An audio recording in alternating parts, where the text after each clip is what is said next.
Moving on from regulation, in your experience, what else do fintechs need to kind of grow and stay resilient? Fintechs are usually startups. Usually, startups are born from a necessity, a need that is being perceived by an entrepreneur, that then it's validated, then it can grow. I'm Silvia Andreoletti, a senior reporter at TFG. My name is Ximena. I am co-founder and Co-CEO of Prometeo. Welcome to Trade Finance Talks, your go-to trade, treasury, and payments podcast. Brought to you by Trade Finance Global. Hello and welcome to another episode of Trade Finance Talks. I'm Silvia Andreoletti, a senior reporter at TFG. Today we're at Sibos 2025 in Frankfurt, Germany, and we're talking to Ximena Alemán, co-CEO and co-founder of Prometeo.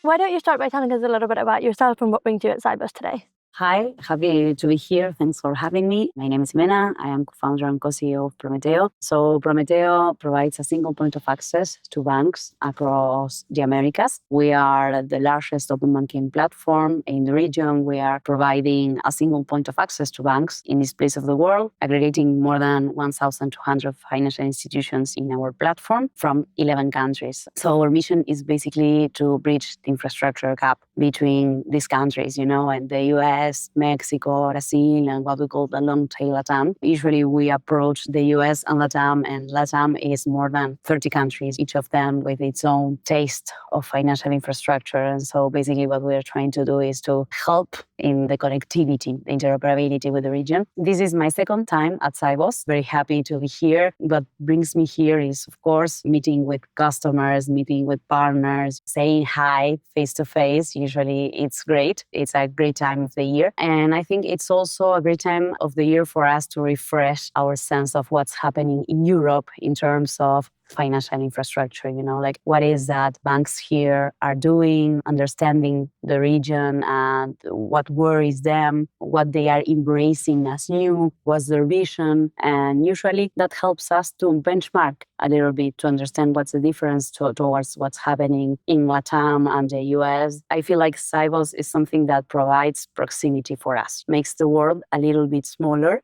in terms of always understanding what's happening nearby helps you to bridge a little bit cultures and also infrastructures. I've been really enjoying being at Sibos so far as well. I was at a really interesting talk by a Deloitte kind of manager yesterday where he said that any country or any region can be plotted kind of across two metrics, which are innovation and kind of interoperability or cooperation. How would you describe the Latin American payments landscape in terms of innovation and cooperation? And so I think that we find ourselves in this place that I was mentioning before, what's happening in LATAM, part that question into each country, what's happening in each country. If we think of it as what's happening in LATAM in terms of innovation, I would say that the region is very effervescent. It's going through what it feels like a revolution, especially because most countries, like the largest countries, are embracing new infrastructures, being that real-time payments, being that open banking frameworks, being that new legislation. And so I think that the region is changing, is going through a very strong impulse in terms of moving the infrastructure forward. Of course, we have Brazil with perhaps the best infrastructure, financial infrastructure in the world right now. You compare Brazil just to India right now, in terms of innovation and push. But then you also have Colombia launching Pix-like system, which is called Breve. You have Brazil regulating open banking, Colombia moving towards that, Peru analyzing open banking, Uruguay as well, Argentina as well. All the region is moving slowly towards having more innovative infrastructure. Of course, the issue with LATAM is that each of these countries are making its own path towards this new infrastructure. So we cannot approach LATAM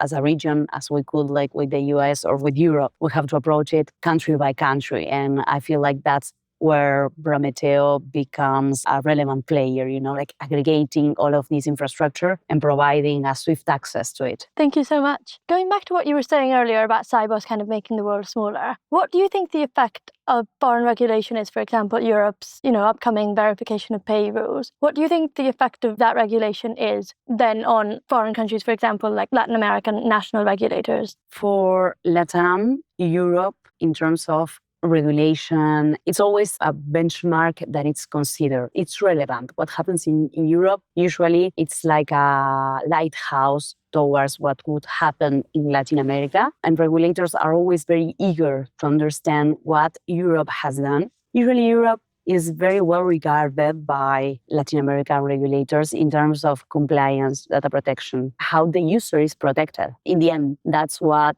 usually is very well considered from LATAM. I would say that we are always considering which are the best practices that Europe has and that we could somehow import to LATAM. And we call it like tropicalized, how we can translate these practices to our culture and our regulatory systems. Then when it comes to pre-val, for instance, I would say that LATAM is more advanced in terms of pre-validation schemes. Most countries have a pre-val scheme domestically. That's something that, for instance, in Germany doesn't exist. So in Germany, you don't have a pre-val when you are doing payment user by user. No? I wouldn't say that pre-val is something that in LATAM would be considered like that's pushing the envelope in terms of infrastructure. It hasn't always existed, but it's not a new feature. However, what I would say that it is interesting, this is being widely adopted by all the countries at the same time. I think that's great. And at Prometeo, we've been doing account verification since 2021. So we are great believers of the power of this new infrastructure. We've standardized this infrastructure across the countries, across the Americas, covering the US right now as well. We truly believe that this infrastructure is necessary for the end user, is necessary for small and medium enterprises, is necessary for big corporations, is necessary for large financial institutions. And so I think that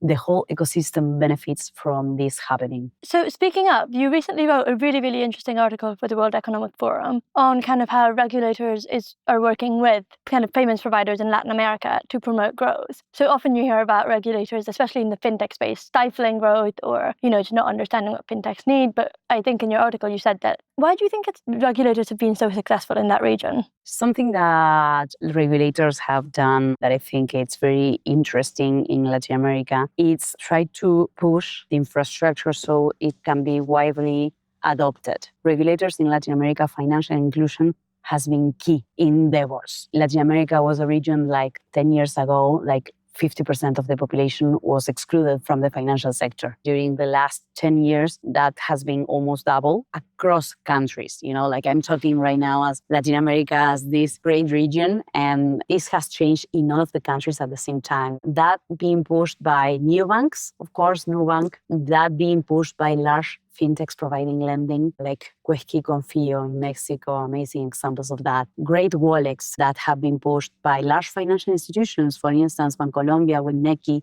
in Colombia, Yape in Peru, pushed by BCP, which is the largest bank in Peru. And so I think that what regulators have done in all of these countries is understanding how they could embrace the innovation that was happening, but at the same time, provide a protection, like an umbrella in terms of protection for the end user. Usually, there's been a balance between innovation and protection. I think that, of course, the country where you can sense more of that is Brazil, where you have PIX, you have an instant payment system. Brazil, that's being used more than credit and debit cards combined. I think that's like 90% of the adults in Brazil are using PIX. It's like the adoption has been explosive. It has definitely changed the payment ecosystem, both in Brazil and outside, because it has become a great example on what a real-time payment system could work and the impact that it could have. But then you also have open banking. The metric is that 1 out of 3 adults in Brazil has connected their data through open banking.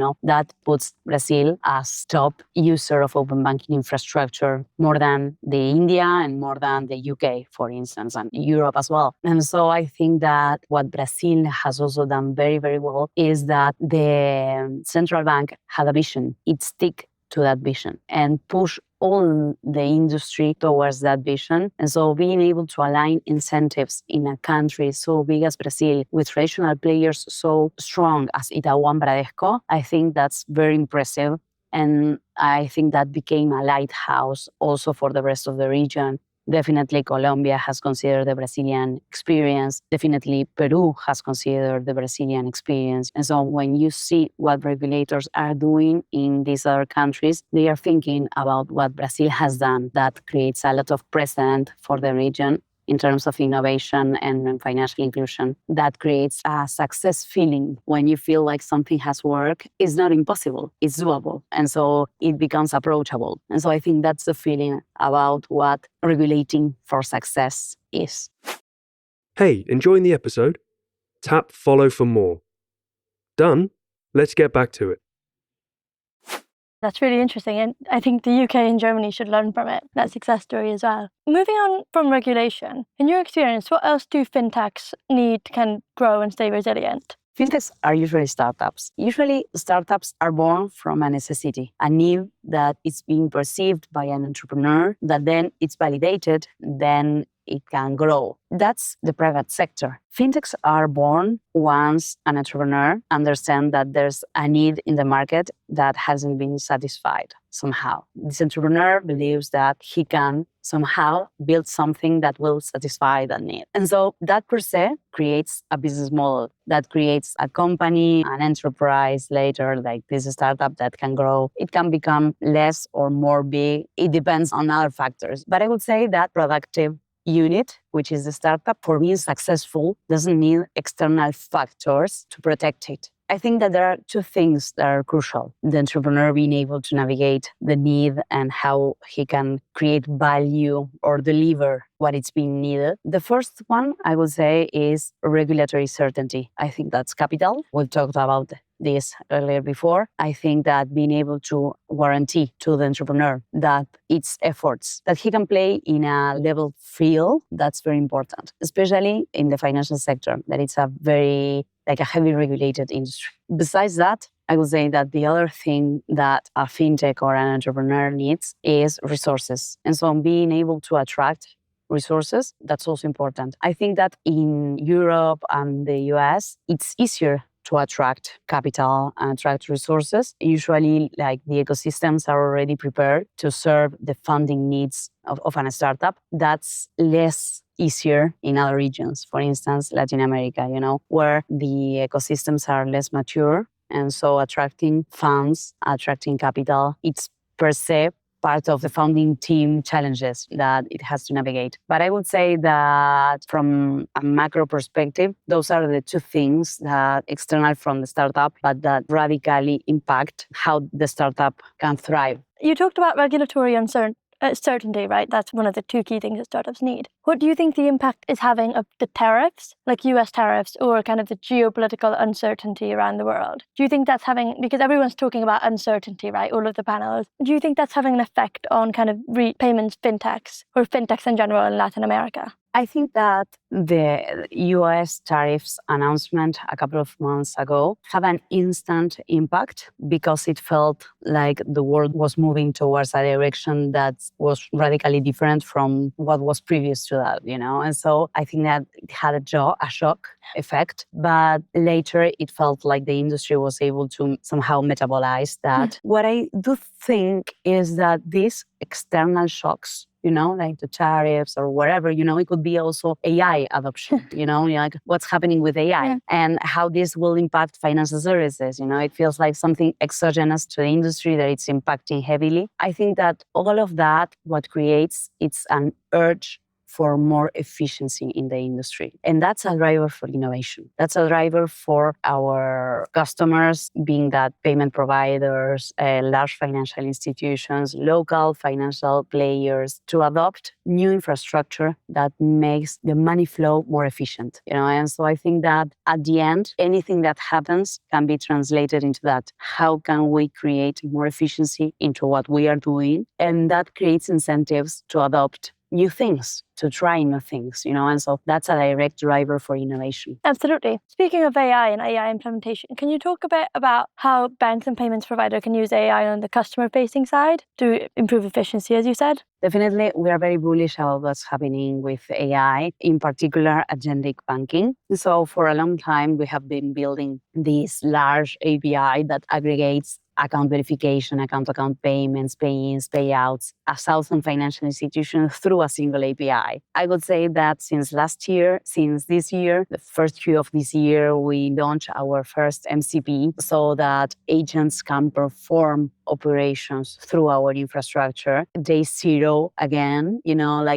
right now we are building this not just for developers. So it's not just about how they interact with our documentation, with our platform. Right now, we are also building this for agents that in the future will use our platform to perform operations, being that account verification, being that payments, account creation. Those are things that right now you can do using Prometeo. And we feel really, really proud about being pioneering right now this new agentic wave in financial services. I think that we are in a very interesting position across Latin America. We mentioned that the region is moving towards open banking, is moving towards appification, but it's not there yet. And so right now, most agents won't be able to interact with financial institutions directly, but they can if they use Prometeo. Now we can be their partner for agentic financial services. We are very excited we are very proud about the level of innovation that we can inject into Latin America. Thank you so much. Just got one more question. How the kind of big theme in Latin America, I was reading up on it, especially Central America, is kind of money laundering or gang activity, especially related to drugs financing. How are you seeing payments providers kind of protect customers both against fraud, but especially against money laundering? So I think that against fraud, something that is being widely adopted here in Europe and that we are also pushing adoption in the Americas is account verification, and so being able to verify the final beneficiary of an account is crucial in order to avoid fraud. And so this is a feature that seems an add-on. It seems something like a nice to have feature, but we truly believe that it's life-changing because it's the only way that you can verify 100% that the money will arrive to the right destination. And so being able to verify the owner of the bank account is crucial in order to stop fraud. We're very happy the large coverage that we provide in the Americas in order to get this done, in order to being able to combat fraud. Thank you so much for talking to us. Thanks for having me. Thanks for the invitation, and I hope you enjoy your first Sibos. Thank you.